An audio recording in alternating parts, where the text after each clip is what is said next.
Talagang sakripisyo na tumayo ng mag-isa, pero kinakailangan maging malaya at matatag. Eto nga, maraming nagsasabi noon na ako'y namamangka sa dalawang ilog. Ang ninanais ko ay ako ang daan kung saan magtatagpo ang lahat ng ilog. Tangway, ika nga sa atin. It's a tremendous sacrifice to stand alone. But I need to be free to cross the line, to talk to all parties, and to get things done. Uniteam was a dream that I shared in 2022, and I hold fast to that dream of unity for all Filipinos. Naisip ko lang na ayoko pumanig sa isang partido, sa isang sektor, sa isang personalidad. Wala nang panig-panig. Ang kakampi ko lamang ang sambayanang Pilipino. Gagawin lang natin ang tama at ang makakatulong sa nakararami. First time ko nga gawin to kaya medyo aasahan ko na lamang na makukumbida ako siguro at kung papupuntahin ako, ano ba naman pumunta, wala namang problema doon. Ang kinatatakutan ko lamang yung init ng halalan. Alam naman natin na talagang nagiging malupit, minsan masakit yung sinasabi, kung ano-anong banat. Abay, hindi ko matitiis yun. Kaya maigi na lamang lumayo at magsarili kahit napakahirap. Ang malaking konsiderasyon yung sitwasyon ko. Yun talaga ang pinakamahalaga. Kung may dalawa kang malapit na kaibigan at sila'y nag-aaway, kakampihan mo ba yung isa laban sa isa? Siyempre, ang gusto mong mangyari, pagbatiin sila, magkausap sila, at ikaw na ang magiging daan para doon. At kung hindi pa sila handa na magkaisa, mag-iintay ka muna sa tabi. Hindi ka papanig doon sa isa. At ayaw na ayaw mo na magkaroon ng alitan yung mga kaibigan mo. Ganun talaga yun. At para sa akin, if I stand alone, I will be able to cross the line.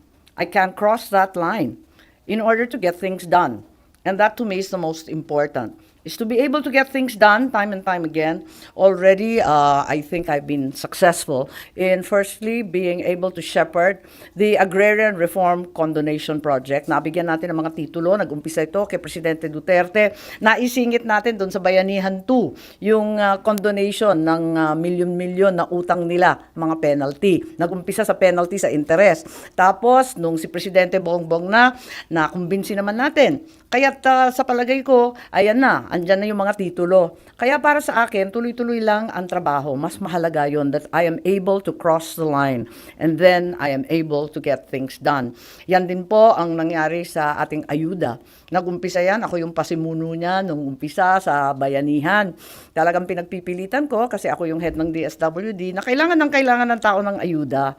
Nagkagulo-gulo nga yung SAP 1, SAP 2, pero napursige natin. And we were able to carry it over after the pandemic in 2022 when it became very apparent that the economy was still struggling to recover and that all Filipinos were having a very difficult time with the cost of living.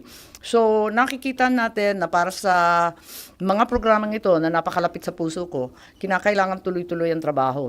Basta magawan natin ng paraan, kausapin ang lahat ng panig. Hindi naman ako mahilig na makipag-away, sa totoo lang. Sasabihin ng matapang ako, sabihin na ring mataray, tanggap ko naman, pero hindi ako pala away. Kaya gusto ko magkasundo lahat at gawin ang nararapat at kinakailangan ng ating mga taong bayan. Kailanman di naman kami nag-alitan o nag-away ng kapatid ko Sa totoo lang, mahal na mahal namin si Bongbong. Ever since siya pinakamabait sa amin lahat At saka iisang lalaki yan. Ading ko pa. Kaya hindi naman kami nag-away kailanman, hindi nagkaalitan at hindi mangyayari na maglalaban-laban yung mga anak namin. Ang akin talaga talagang kailangan na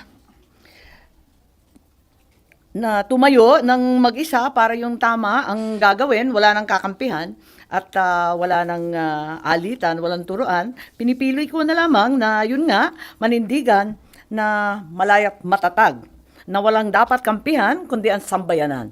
May tinanong siya sabi niya, kung bahagi ka ng alyansa, babanatan mo ba ako? Di sabi ko, nagpaabot din ako ng message, siyempre hindi naman kita binabanatan kahit kailan. Yung mga tauhan mo pa, yung mga ibang aligan, yung mga nag-aaligid dyan, sige. Pero hindi ko naman gawain yan. Tapos, nung umuwi ako, napaisip ako, hindi naman ako bumabanat sa kanya. Okay, tama na 'yon. Ang problema, kapag may bumanat sa mga kasangga natin, na sa palagay ko wala namang kasalanan sa atin, may utang na loob pa kami, abay ibang usapan 'yun, baka mag-react na ako, hindi ko kakayanin. Baka ako naman ang nagtatatalak sa entablado, magwala doon, o mahimatay. Hindi ko alam eh. Baka may dramang ganun eh. Wag na lang. Kaya maigi pa, tumayong mag-isa sa kampanya, sa politika. Ay, yan naman ang turo ng tatay ko. Napunta kami sa Puntod nung 28, ika-35 anniversary. Ayun, para hindi na malagay sa alanganin ng kapatid ko. Kasi kinakabahan na nga siya, baka kung ano daw, yung aking ading, baka malagay pa sa alanganin. At yung mga kaibigan, masaktan. Maigi na yung tumayo kong mag-isa kahit napakahirap umikot na mag-isa. Ang alam ko lang, ayokong pumanig yung isa sa isa, kumampi sa kabila. Ayoko nang ganun nahihilo ko. Hindi ko malaman kung saan ako susuot ng ganyan. Pero kung paano yung operations ng campaign ko, hindi ko pa naiisip sa totoo lang. Alam ko lang na gusto kong malibre, malaya, tapat, walang grupo, walang alyansa, walang kaaway. Basta ang kakampihan ko lang bawat Pilipino.